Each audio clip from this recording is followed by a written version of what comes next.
Everyone pretty much understands that one of the key components of being secure using computers at home is to have an antivirus package.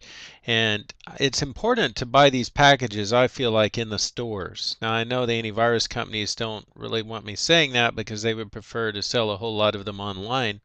The problem with buying online is you may think you're getting the right product, but what you download might not be quite what you expected. There have been incidences of people downloading quite often. I find in my line of work, people download an antivirus product that turns out to be more of a virus than an antivirus, but they can't tell that. And they thought they were getting a good deal because they paid money for it. It wasn't necessarily free. Sometimes you actually pay money for these things. But I would just prefer you go into a local office supply store, or if you are going to order online, get it from a well-known online website that a lot of people order from and that you order from. And at that website, then you're going to be getting a box that includes a CD or a DVD. So I'll get off that soapbox, but after you know to buy it in the store, I also encourage you to think about getting the suite. Instead of having just antivirus, you end up with antivirus, anti-spyware, and also what's called a personal firewall. Now you'll notice in this particular product I'm using this demonstration, it refers to it as a smart firewall, an intrusion prevention. But that's really good protection to have in your system in addition to just a plain antivirus. And then you don't need to buy third-party anti-spyware tools and so on, because sometimes those tools can interfere with each other. You're better off these days having a suite that includes all of these packages together so they can all work with each other. And in addition to that, you're going to want to kind of maintain this a little bit. So for example, one of the things you want to do is make sure that updates happen on your system on a regular basis.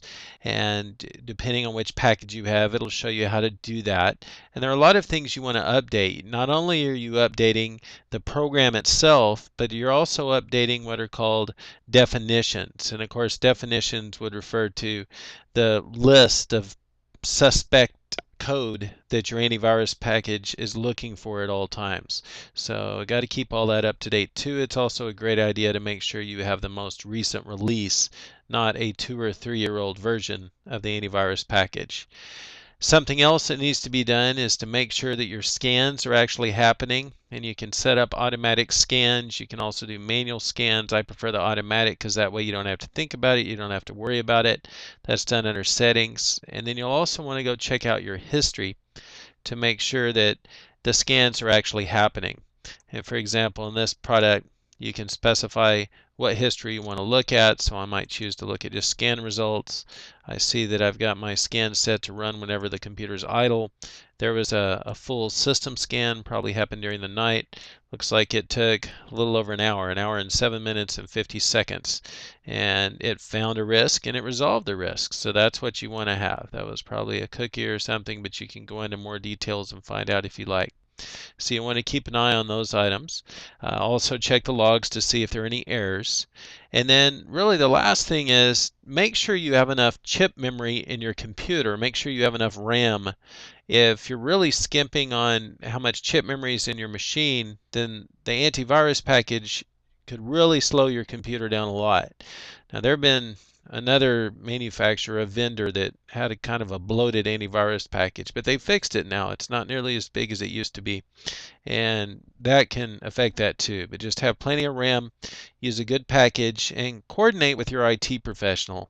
If you have a lot of questions, check in with them. It's best to use an antivirus package that your IT professional is familiar with. That way they're going to be able to support you. So a lot of people ask me, which antivirus package should I get? Get the one that your IT professional is most comfortable with and most familiar with. Good luck. Keep using antivirus, anti-spyware, and firewall suites on your home computer.